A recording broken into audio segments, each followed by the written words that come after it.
พระธรรมพระสงฆ์อันเป็นสรณะที่เปิ่งตีเคารพนับถืออันสูงสุดในชีวิตกราบคารวะแตบไตไหวสาปุญญาปารมีธรรมพระเดชพระคุณหลวงปู่พระเทพโกศลที่ปรึกษาเจ้าคณะภาคเจ็ดเจ้าอาวาสวัดศรีโสดาพระอารามหลวงตำบลสุเทพอำเภอเมืองจังหวัดเชียงใหม่พระเดชพระคุณหลวงพ่อท่านเจ้าคุณพระเทพปริยัติเจ้าคณะจังหวัดเชียงใหม่เจ้าอาวาสวัดเจ็ดยอดพระอารามหลวงตำบลจ้างเผือกอำเภอเมืองจังหวัดเชียงใหม่พระมหาเถรานุเถระเจ้าคณะพระสังฆาธิการภิกขุสงฆ์สามเณร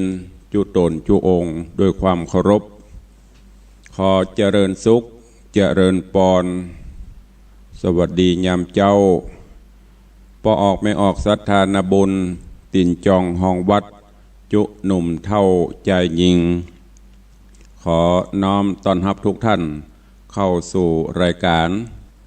มรดกธรรมกำเมืองต่างสถานีวิทยุกระจายเสียงพระพุทธศาสนาแห่งชาติและสังคม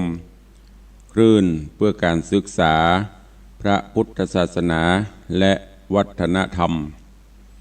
ส่งสัญญาณออกอากาศณห้องส่งวัดไฟหินตำบลสุเทพอำเภอเมืองเชียงใหม่จังหวัดเชียงใหม่ในระบบคลื่นความถี่ FM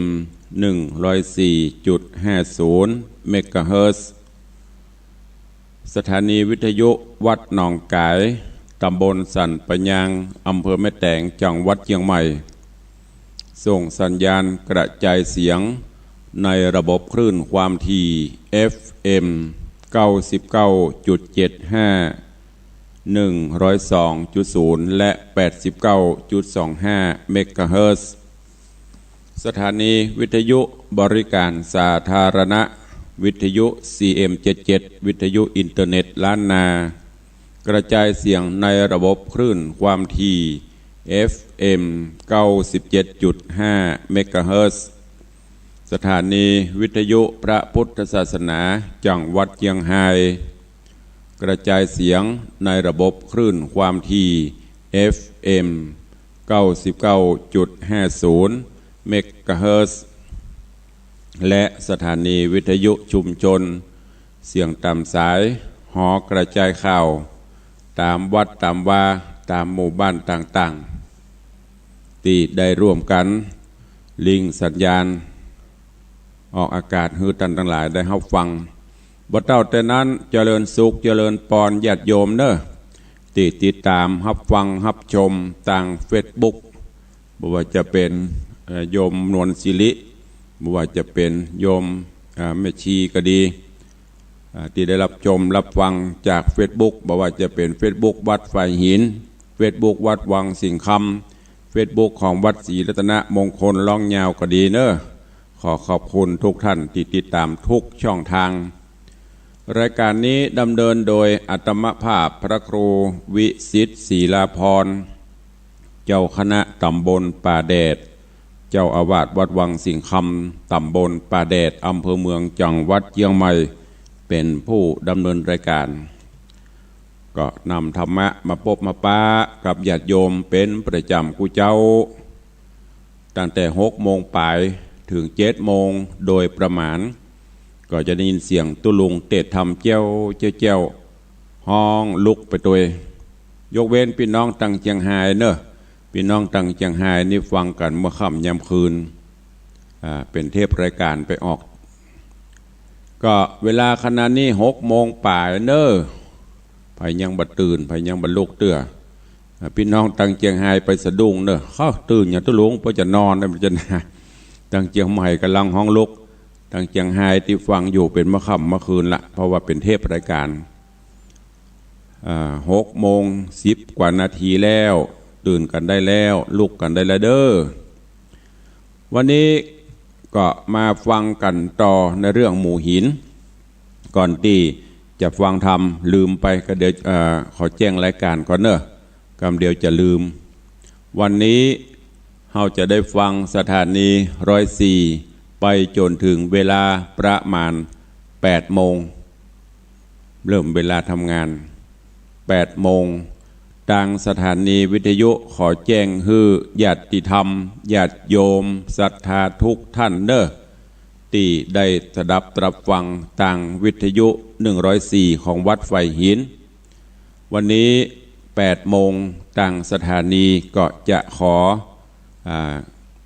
อนุญาตปิดสถานีเหตุสักระยะเพื่อทำการเปลี่ยนเสาส่งสัญญาณเนอะไม่ใช่ปิดถาวรนะปิดเพื่อช่างเพื่อจะได้เปลี่ยนเสาที่เฮาร่วมกันถวายทานที่ท่านเจ้าพระครูอภิวัฒนวิกรมพร้อมศรัทธาครูบาอาจารย์นักจัดรายการได้ร่วมกันจัดซื้อมอบเป็นสมบัติของสถานีเปิ้นจะทำการลื้ออันเก่าแล้วก็เปลี่ยนอันใหม่ขึ้นไปแทนเพื่อสัญญาณจะได้ชัดแจ๋วจะได้ฟังชัดเจนเพราะฉะนั้นก็ขอแจ้งฮืออีพ่ออีแม่พ่อออกแม่ออกศรัทธาที่เป็น FC แฟนรายการติดตามตั้งสถานีวิทยุของวัดไฟหินก็ขอแจ้งให้ทุกท่านได้ทราบเนอะว่าโอ้สถานีเป็นอย่างดักปิ้งก็เปิ่นจะยุติการกระจายเสียงประมาณสัก 2-3 วันหรือโจนกว่าจะแปลงเสาใหม่แล้วเนอะแปลงเสาใหม่แล้วก็จะได้เอามาเปิดแจ้งฮือหรือว่าเปิดกระจายเสียงตามปกติส่วนของทางวัดหนองกายมีเหมือนเดิม CM77 มีเหมือนเดิมนอกนั้นเหมือนเดิมยกเว้น 104.50 ของวัดไฟหินเปิ่นจะปรับปรุงการกระจายเสียงปรับปรุงเครื่องทรงตามอายุไขของมันเพราะว่าใจมาเมินละหลาย10 ปีละเกือบจะ20 ปีแล้วกันมันก็ลุไปตามการเวลาตอนนี้เปิดซื้อเสาใหม่ก็ขอแจ้งฮือญาติโยมศรัทธานาบุญทั้งหลายเนอะได้ฮู้ได้ทราบโดยทั่วกันก็เข้ามาสู่เวลาก็เว้ยเนาะก็แป๊บไป6:15 นาทีละยังมันได้สักเตื้อก็เข้าสู่เรื่องของพระธรรมเทศนาหมู่หินซึ่งในตอนที่แล้วก็มาถึงยังตอนที่โพธิสัตว์เจ้าปรมจารี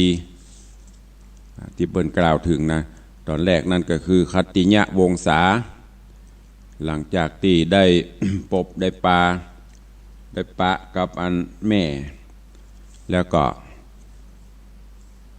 พบปะกับป่อซึ่งป่อได้ตัวมาเสาะหาจนพบจนปะแล้วก็เปื้อปากันปิกบ้านปิกจองปิกเมืองไปอยู่ในบ้านในเมืองก็ย้อนมากล่าวถึงปรมจารีน้องล่าซึ่งหลังจากที่ได้ปัดได้พรากได้จากกันไปในตอนนี้ก็ได้อยู่กับป่อฤาษีที่ในป่าก็จะเริญวัยขึ้นใหญ่มาตามกาลเวลาอายุได้16 ปีกิจวัตรของบรมจารีก็คือเข้าป่าเสาะหาหลัวหาเครื่องพวป่าผลหมากหลักไม้เอาไปขายพ่องหรือว่าเอาไปแบ่งป่อกินป่อฤาษีอย่างพ่องเว้นประจำตึงวันมีอยู่วันหนึ่งก็ได้เข้าป่าไปเสาะหาของป่าตามปกติเมื่อได้แล้วก็จะปิกปรากฏว่า ไปหันใส่ลูกสาวพญา7 คนปากันตอกน้ำมันคือเอาน้ำมันมาเคี่ยวแต่ว่าเมื่อก่อนนะเครื่องไม้เครื่องมือมันบัดทันสมัยเหมือนประเดียวต้องใจตอกใจต่ำมาบีบมาเคี่ยวนวดเอาจนได้น้ำมันเอานั่นเม็ดพันธุ์ผักกาดเอามาตอกมาต่ำโอ้หมู่ไม่ยิงแต่ละก็ช่วยกันแต่เนอตอกจะได้ต่ำจะได้น้ำมันกับบ่ออกก็เลยตอกไปเรื่อยๆโอ้แหมคนเหลียวไปหั่นใส่ปรมาจารีก็เลยขอกแห้งโอ้พี่ไอหรือว่าจะปี้ถ้าอู้ภาษาบ้านเฮานะอู้กันม่วนหน่อย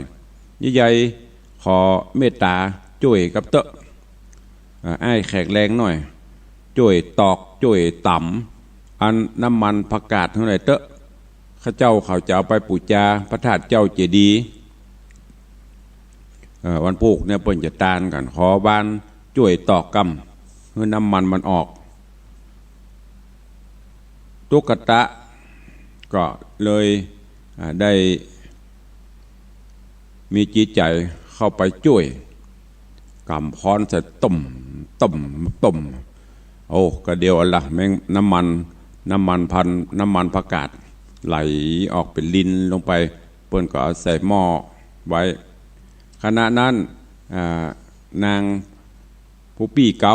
ก็บอกให้แกน้องตึงหกว่าโอ้เอาหม้อเอาไหไปวางไปตั้งไว้เนอะห้องไผ่ของมันแบ่งฮื้อเต้ากันส่วนพระจายตุกตะคือปรมาจารีนะก็แบ่งฮื้อเหมือนกันแล้วก็บอกฮื้อเจ้าตุกตะปรมาจารีว่าวันพุธจะเป็นวันศีลเนอะคือ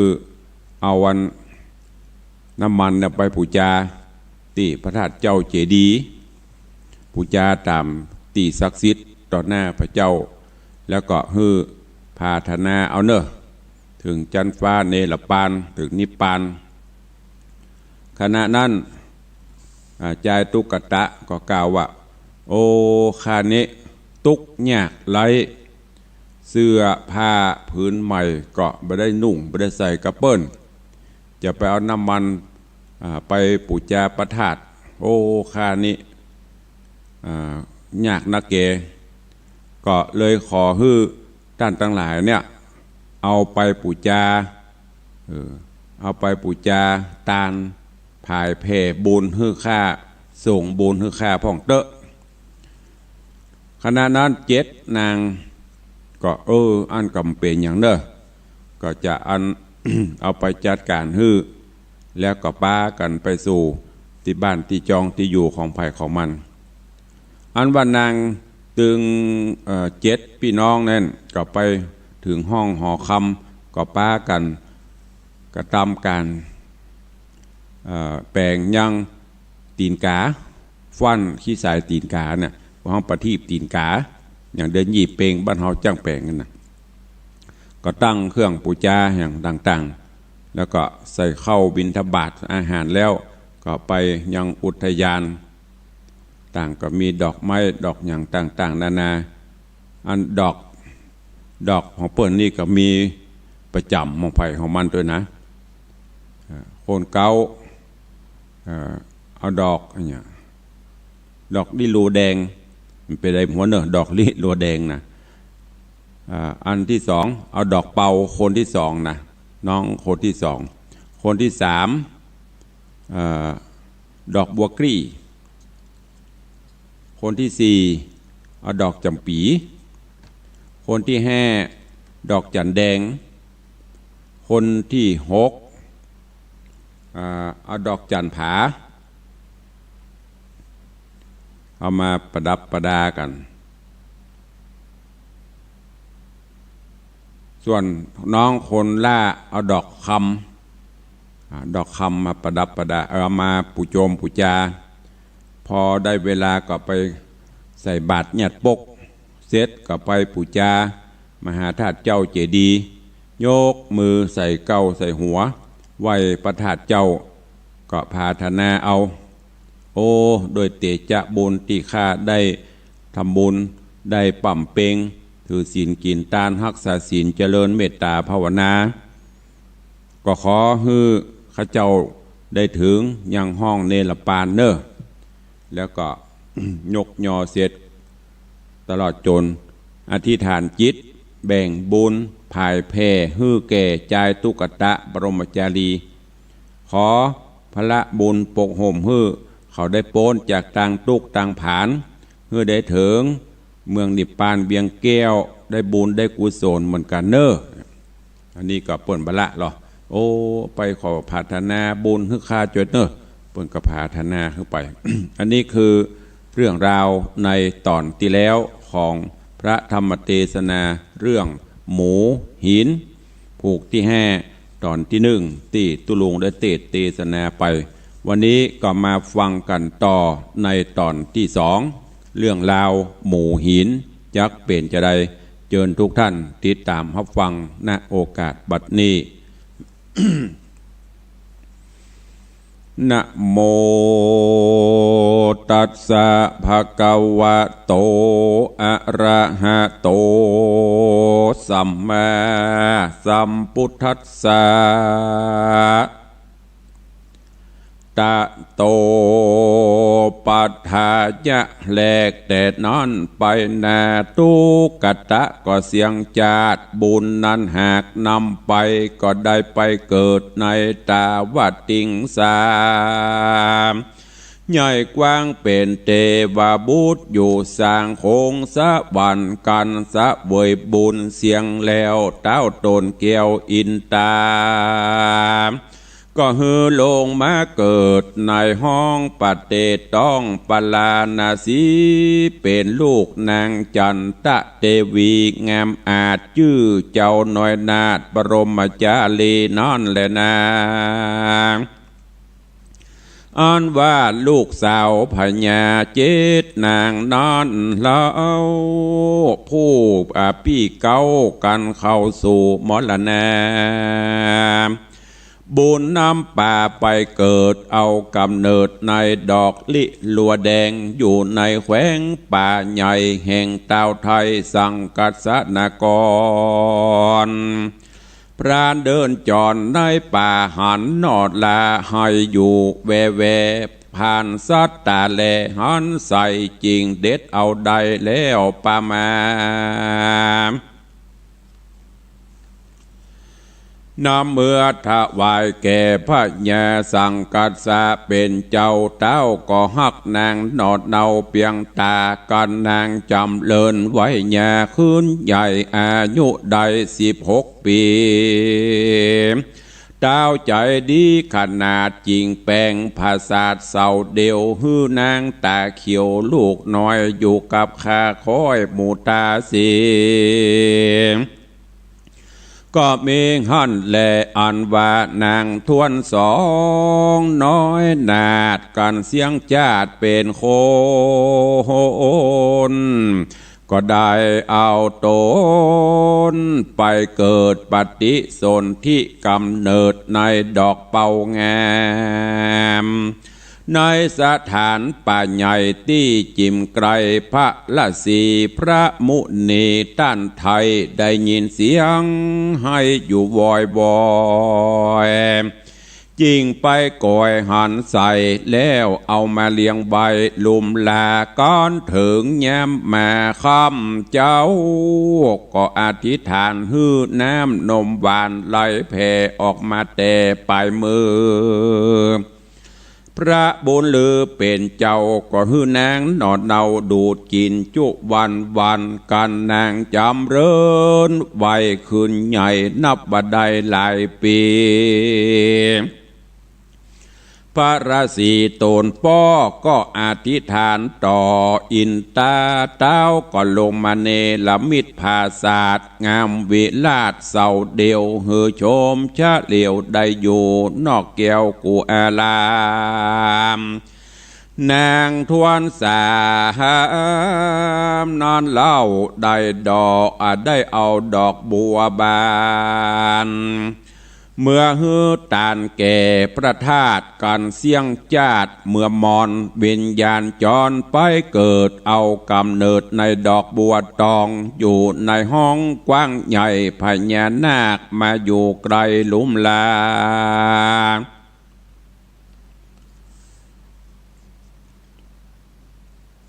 นางนอนหนางามอาจกิ้วก้อมวาดตีนผมพญานาคอาจมฮักมากยิ่งเนลมิตภาษาเสาเดียวงามเป็นเปลววาดเป็นภาษาเงินทองฮือนางไก่สอนนาดน้องได้อยู่ห้องไปในก็มีฮันแลอ่อนวาดนางทวนสีจะมีใจกรีโจมบานเอาดอกจำปี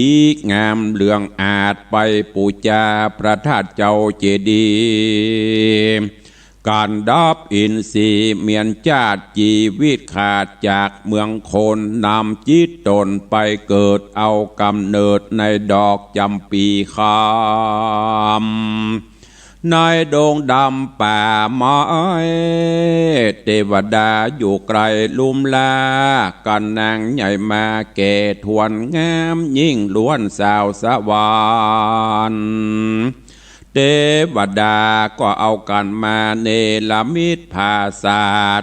เลื่อมสะอาดดิลีมีเสาเดียวตั้งอยู่ในหมู่ไม้ดอกจำปีฮื้อชมสาลีได้อยู่สร้างในป่ากว้างหิมปานอ่านว่านางผู้ทวนแห่นั้นแล้วได้เอาดอกจันแดงมีก้าแปงขนาดไปปูจาพระธาตุเจ้าดวงคานวิญญาณนางห่วงคองไปเกิดในห้องดอกจันแดงในโค้งแขวงป่าใหญ่เตปะไทยอยู่ลุ่มลาแล้วฮือราชสีมาอยู่เฝ้านางนอนเนาก็ใหญ่บานมาเทวดาก็ฮือราชสีแปลงภาษาทฮือแก่นางน้อยนาถกุมารีก็มีฮันและนางผู้ทวนโฮกนั่นใส่ได้เอาดอกจันผาไปปูจาพระมหาธาตุกันเสียงจาดจากเมืองโคนก็ได้เอาโตโหนไปเกิดเอากำเนิดในดอกจันผาพญาเสือมาอยู่ฟ้าเอาการนางหยอดนอดเนาใหญ่นาใหญ่บานมาพญาเสือก็ฮือปริวานมวลมากแปงภาษาเสาเดียวเมวานนะเขียวผ่องเพลวฮือนางดอกแก้วอยู่ไปในก็มีแลอันว่านางทวนเจ็ดน้องลาใจแก่กล้าศรัทธาเอาดอกคำไปปูจาธาตุเจ้ากันนางนอนดาวดับจิตวิญญาณติดเกี่ยวข้องก็ไปเกิดห้องดอกคำแดงในเขตแขวงป่ากว้างที่ตาต่างหิมมาปานเป็นสถานยักษ์ใหญ่มีชื่อไว้ว่าอาลวกายักษ์ใจกล้าเป็นพญาแก่ยักษ์ตั้งหลายมันเดินภายหากินจ้างในเรือนกวางฟานฮอนดอกคำบานดวงใหญ่จริงเด็ดใดเอามาหันนางกันญาน้อยนอพญายักษ์พอกวยแยงยินฮักแปลงขนาดจริงนำมาสู่ภาษาทฮือเมียมันนางยักษ์หันฮักมากอุปถากลุมลา นางนอนหนา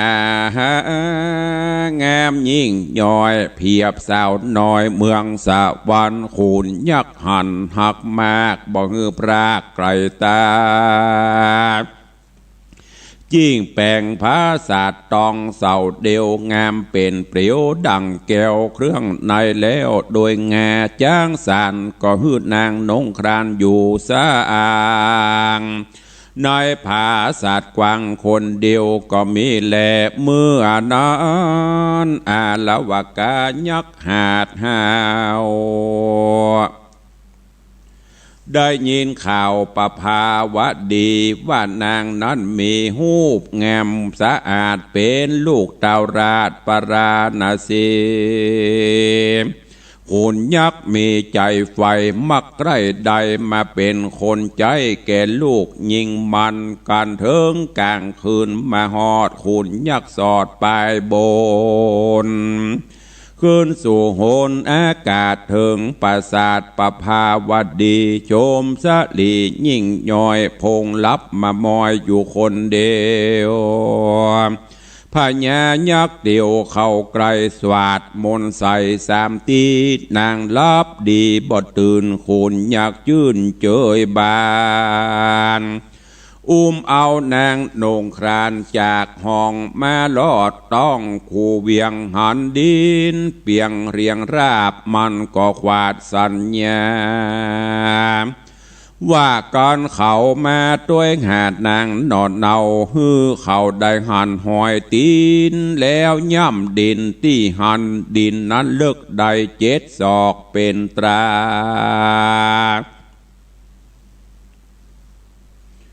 แล้วก็มาโดยอากาศรีบขนาดบัดเดียววางนางตาเขียวนาดน้อยในภาษาซอยคำแดงแล้วแต่งแปลงแก้มนเก่านางนอนเนาก็ตื่นขึ้นมาก็มีงอนแลนะปฏิญากันว่าคืนนั้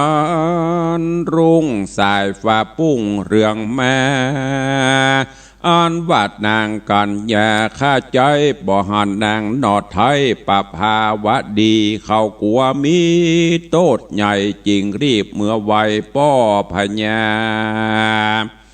ว่าข้าแด่มหาราชเจ้าบัดนี้นางนอดเนาปะภาวะดีบ่หันมีอยู่ห้องในภาษาต้องเวจอยนี่ไปต่างใดบ่หูใดประตูก็หับไว้จุวันดังจุวันหันส่งใส่ประตูปองตัดที่ห้องนอนนาง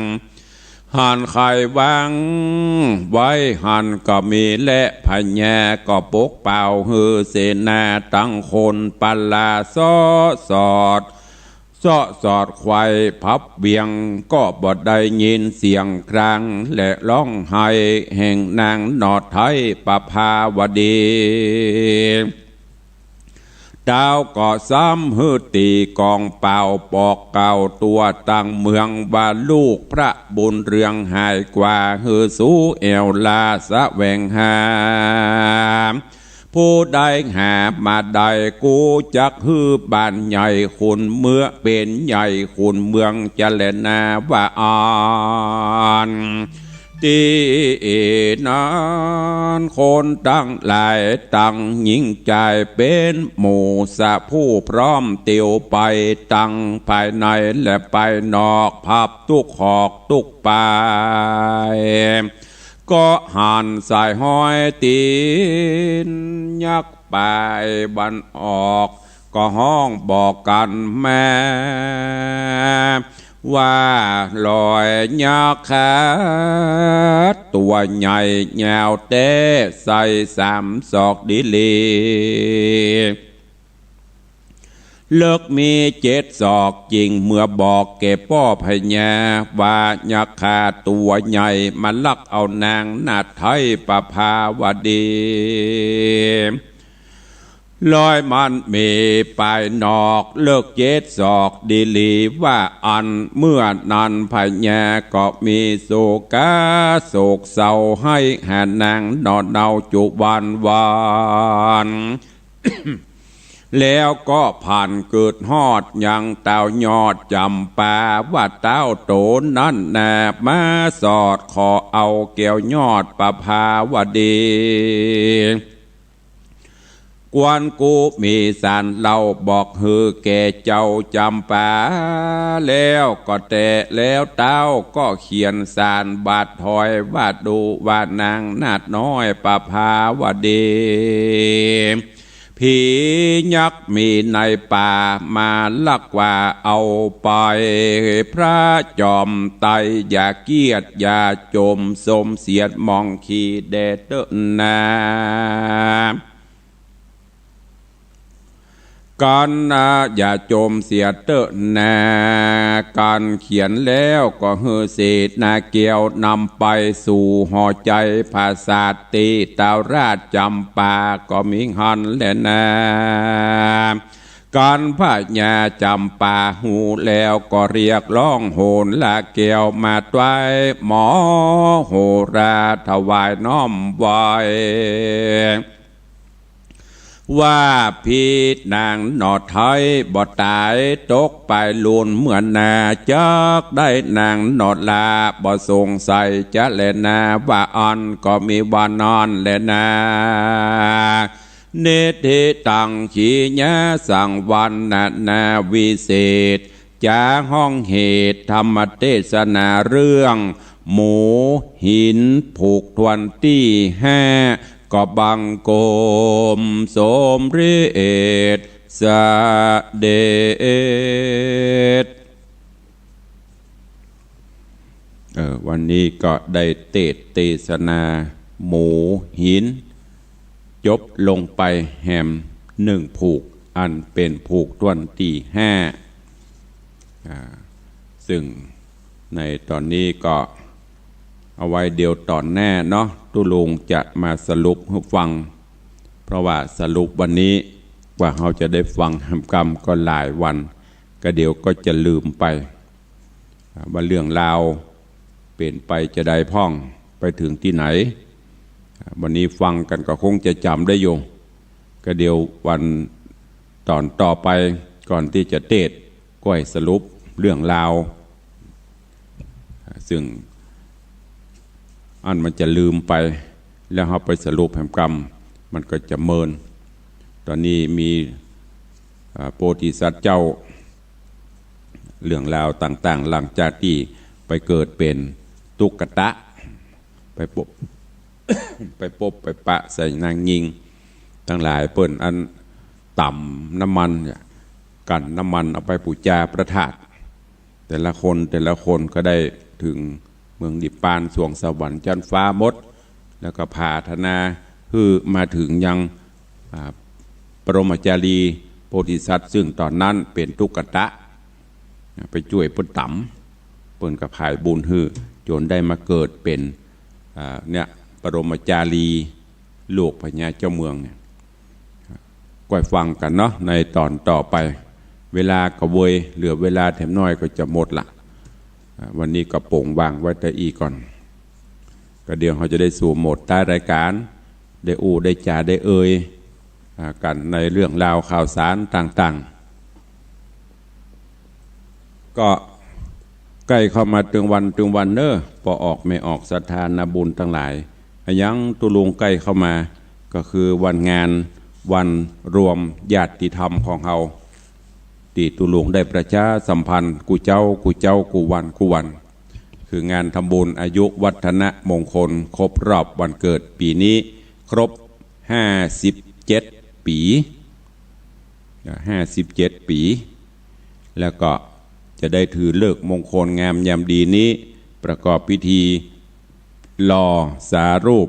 พระเจ้าทองคำที่เราได้ร่วมกันรณรงค์ได้ร่วมกันหาทุนทรัพย์มาตั้งแต่ปีที่แล้วมาจนถึงบัดนี้ก็จะได้ประกอบพิธีหล่อก็คือมาดีเดียวได้2 งานเนอะงานวันเกิดตัวงานหล่อพระเจ้าทองคำตัวดังนั้นตุลุงก็ขอน้อมเชิญจวนเนอะศรัทธานาบุญเจ้าข้าทั้งหลายก็มาร่วมกัน ก็ดังที่ได้กล่าวว่าเราได้ถือเอาเป็นวันรวมญาติธรรมวันนั้นก็คงจะมีปออกไม่ออกศรัทธาหลายบ้านหลายจองหลายตีหลายตำบลอำเภอจังหวัดมาจุ่มนุมกันอย่างกูปีก็จะหลายขึ้นกูปีบอกว่าเจียงไฮ้ลำปูนลำปางหลายจังหวัดเผลอๆก็มาแผ่วน่านเป็นอย่างก็มีอยู่โบเดี๋ยวมาโปะมาปะกันมามาจ้ากันมาสืบโหราชตาหลวงด้วยกันเนอะก็ขอเอิญประชาสัมพันธ์ตัวเองแล้วก็หลังนอกจากนั้นก็ขอเชิญชวนเนอะญาติธรรมญาติโยมศรัทธาท่านใดมีจิตเจตนาศรัทธาใครห่วมเป็นเจ้าภาพเจ้าศรัทธาถวายทานต้นเงินต้นทองต้นเพชรถวายสังฆทานถวายโฮงทานหรืออะไรอย่างก็ตามจิตเจตนาศรัทธาเนอะต้นเงินก็ต้นละ999 บาทเนอะ999 บาทสังฆทานชุดละ 2,500 บาทตลอดจนจะร่วมเป็นเจ้าภาพโฮงทานอะไรอย่างก็ตามจิตเจตนาศรัทธาหรือจะร่วมบริจาคหล่อพระเจ้าทองคำจะห้อมเป็นทองคำโอ้ตอนนี้รู้สึกว่าทองก็ขึ้นติ๊กเนอะบาทหนึ่งเกือบจะ30,000ล่ะเนี่ยเขาถึงต้องรณรงค์เพิ่มขึ้นติ๊ก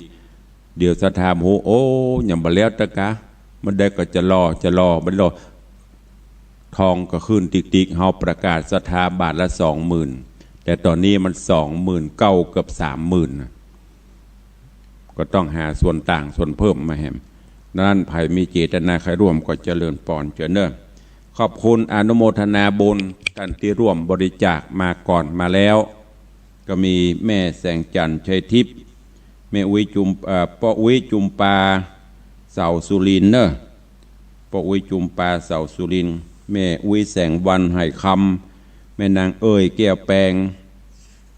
ขอบคุณโยมแม่สุนีกองบุญแม่มุกแก้วอ้ายโยมประธานศรีตุมาขอบคุณโยมสศิธรผู้พุกโยมสำริดสุทธคำโยมขจรศักดิ์ผู้พุกโยมพงพิพัฒน์สุทธคำนางสาวนิพาพรสุทธคำนางนิลาพรผู้พุกแม่คำน้อยสุทธคำนี่ได้รวมมูลนี้จะห่วมเป็นเจ้าภาพน้ำดื่มตัวประมาณ50-60 แพ็คขอบคุณกับเรือกาตรีมนูนคลึกครื้นโยมกันดาแก้วแดงขอบคุณเรืออากาศตรีกิจจาทวีศักดิ์เนอะอุทิศบุญกุศลฮือตระกูลทวีศักดิ์ตระกูลโปดกตระกูลสุวรรณศรีนี่มาร่วมทำบุญขอบคุณโยมปฏิฐาสันตรมยัตนี่กะอย่างนี้อ่านผิดสุมาเนอะโยมบุญธรรมโยมทองใบอนนท์สมุทรพร้อมครอบครัว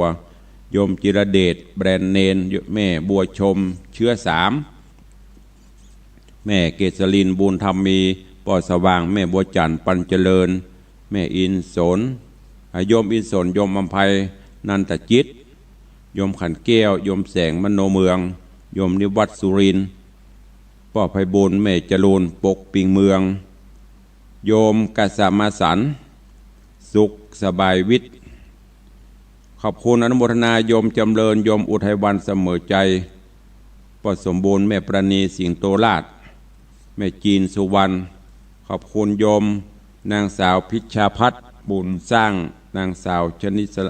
นิสลาศักงามขอบคุณโยมแม่แม่สายบัวกันทราชโยมอุไรอุดรเนอร์แล้วก็ขอบคุณอนุโมทนาบุญกับแม่อุ้ยมอนจันดีเจริญตื้อตำนักแม่เหียเจ้าภาพสังฆทาน1 ชุดอุทิศกุศลฮือนายประชันกันทราชนายแก้วตาอินนายวีรพัฒน์สุดใจขอบคุณกับแม่บุญเลื่อนสว่างวันพร้อมคณะญาติธรรมวันนั้นมาแวะแยะทำบุญโยมทัศนีพรใจพักดีขอบคุณแม่อัมพาเสวยราชเนอร์แม่เดือนบุญปิยจันทร์โดยซิวแล้วก็ร้านรักสัตว์โดยโยมแดงขอบคุณตัวขอบคุณกับโยมธีรชัดโยมทิติรัตน์ตันดิกุลโยมแม่ สปันตันดิกุลแม่อุดคิดชัยแม่บัวคำกำปูคาแม่ประไพศรีเสาคำเนอะขอบคุณแม่เท่าบัวเงินบุญชัยแล้วก็แม่เตรียมตาเฉียบแหลมอนุโมทนาบุญกับพี่นานจรันปิยจันทร์อันนี้ร่วมสังฆทาน1 ชุดขอบคุณกับพ่ออาจารย์บุญมาแม่ตุนแก้วทาคำแปงบ้านวังสิงคำเขานี่มคณายกวัดเป็นเจ้าภาพสังฆทาน1 ชุดแม่เครือวันดวงคำขอบคุณโยมแม่จันดีวิสุทธินันท์อันนี้รวมเป็นเจ้าภาพพระป่าต้นทองรวมจับสังฆทาน 12,500 บาทแม่ประณีพยาไคหพลหนองแต้นสับปะตองเจ้าภาพพระป่าต้นทอง2 ต้นสังฆทาน1 ชุด 22,500 บาทยมพิมพ์บุญใหญ่บ้านวังตานวิลล่าร่วมเป็นเจ้าภาพต้นทอง5 ต้นเป็นเงิน 50,000 บาทขอบคุณกับยมปิไอธนวัฒน์ยมปีทัดพิชาสุสิงคำอุทิศบุญกุศลให้บรรพชนบรรพบุรุษบ้านวังสิงคำนี้ร่วมเป็นเจ้าภาพพระป่าต้นเงินต้นทองต้นเพชรแล้วก็สังฆทานรวมเป็นเงินทั้งหมด 155,000 บาทก็ขอบคุณทุกท่านทุกคนเนอะใครจะอู้ใครจะเอ้ยใครจะจากับุลุงเข้ามาได้เนอะเวลาก็จะหมดละแล้วก็แถมหลายวันเนอะจะได้อู้กันตุลุงก็รวดลาเนอะถึงแม้นสถานี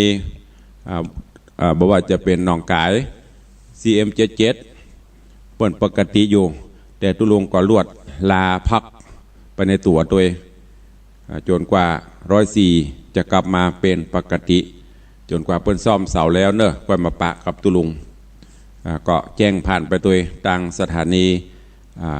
วัดหนองกายสถานี CM77 แล้วก็ทางเชียงไฮ้ตลอดจนทางคลื่นสีขาวก็ลองดูทำกรรมวันนี้ก็ฝากแจ้งกับญาติโยมศรัทธาตัวเนอะใครจะอู้ใครจะจาตัวเข้ามาเนอะใครจะอู้จะเอ่ยจะจาเจริญพรโยมวรรภา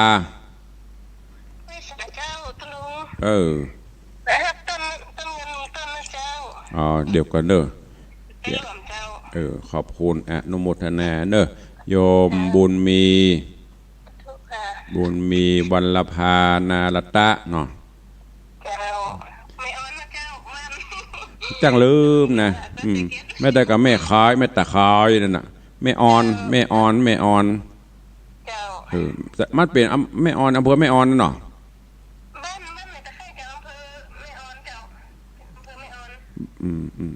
ขอบคุณหลายๆเจริญปอนเนอปีเนอร์สาธุขอบคุณเนอะโยมพี่ไอ้บุญมีโยมปีวรรภานาลตะแม่ตะไคร้แม่ออนรวมเป็นเจ้าภาพต้นเงิน1 ต้นเดี๋ยวก่อนเนอะเขียนก็เดียวก่อนฟังเตี้ยเจริญปอนสาธุเตรียมสตางค์ไว้เนอะเจริญปอนป่อกี่เข้าแล้วกะป่อลูกกี่เข้าแล้วกะขอบคุณโยมแม่บุญปันมีงานปนานหายเว้ยๆเนอะเปิ้นบ่สบายโยมปีอันก็ลูกสาวบอกป่อบ่ค่อยสบายฟังเทศน์ฟังธรรมโดยหายเว้ยๆเนอะใครจะอู้ตัวลุงเนอะแหมหลายวันอยู่เนอะได้ปะกันนะตอนนี้คือโอกาสคือเวลาเหลือเวลาแถมประมาณสัก4-5 นาทีจะหมดเวลา6:52 นาทีใครจะอู้ตัวลุงก็เข้ามาเหลือเวลาแถมน้อยจะหมดเวลาแล้วขอบคุณกับโยมป้อนรินแม่กันนิกาจันเงินเนอะจังเขียนนี่เปิ้นจะเอาโฮงตาลขนมเส้นแกงเขียวหวานขอบคุณกับโยมแม่ประณีศิลาน้อยนี่ก็ร่วมเป็นเจ้าภาพต้นเงิน1 ต้น 1,000 บาทใครจะห่วมอันใดก็ได้เนอะตามจิตเจตนาศรัทธาปีในมิเรื่อง เอามาปบมาปะกันเจริญปอนนมัสการเจ้าหายเชฟเจริญปอนกำลังเขียนนี่ตัวนี่ฟังตัวเขียนตัวบ้านใดขอโทษเจ้าขอโทษเจ้าบ้านใดบ้านมามีอะไรเดี๋ยวถ้าทำกำพร้าเล็กในแล้วก็หมู่หินจุกนี่แม่จะโอนจะตามด้วยแล้วเด้อรวบรวมละถ้ามันบรรจบเตี้ยกับไม่ได้เตี้ยกันน่ะได้จ้ะก็มันบรรจบเตี้ยกับไม่ได้เบิกเตี้ยเนาะสองเรื่องลวดอีโอ้ไม่ได้กินง่ายอ่ะไม่ได้เบิกง่ายอ่ะอู้เล่นบ่ได้ตามใจเมื่อใดก็ได้สาธุสาธุเจริญปอนโยมแม่ประณีเจ้าฟังอยู่เจ้ามีอย่างเพิ่มเติมวันนี้เพิ่มเจ้าแจ้งรายงานตัวเจ้าด้วยกำลังใจสาธุอนุโมทนาไปนักนะเจ้าก็บ่ฮู้แล้วแต่นาบุญมันน่ะแม่แล้วแต่บุญบารมีของใครของมันเนาะเจ้าซึ่งนักเจ้านั่นน่ะก็ตามว่าของตองพระโคนะกระทอนก่อนนับตามเจตนานาบุญมันเนาะโดยสัพพัญญูจะนับศึกษาเนี่ยเจริญปอนขอบคุณเนอะเจ้าสวยกำลังใจเจ้าสาธุเจ้าโอ้มันวีดอะไรอย่างนี้เดี๋ยวก่อนเด้อเข้ามาใครจะอู้โตยแฮมโอ้เพิ่นตึงบ่เฮือเสียกันเนาะทั้งสิ่งเหนือมากับเสือใต้บุกว่าจะได้รอพระในวัดจะว่ารอที่ไหนยังบ่ฮู้แต่แม่วัดศาลาเขายังบ่ได้มาดูตี้เด้อดูความพร้อมไปรออย่างปูนไปที่จอดรถเนี่ยจะได้วัดเนี่ยกับบันไดกับนอกเนี่ยปูนไผ่ไปเตียวไปจัดสถานตีนักอีทกล้วยมอแม่มันองค์มันใหญ่หรอพระเจ้านั่นแหละมันต้องใช้สถานที่เยอะนะเดี๋ยวลองพ่อเขามาดูกับใกล้งานบ่ถ้าเห็นในวัดนี่มากกว่าก็มาข้างธาตุเดโบ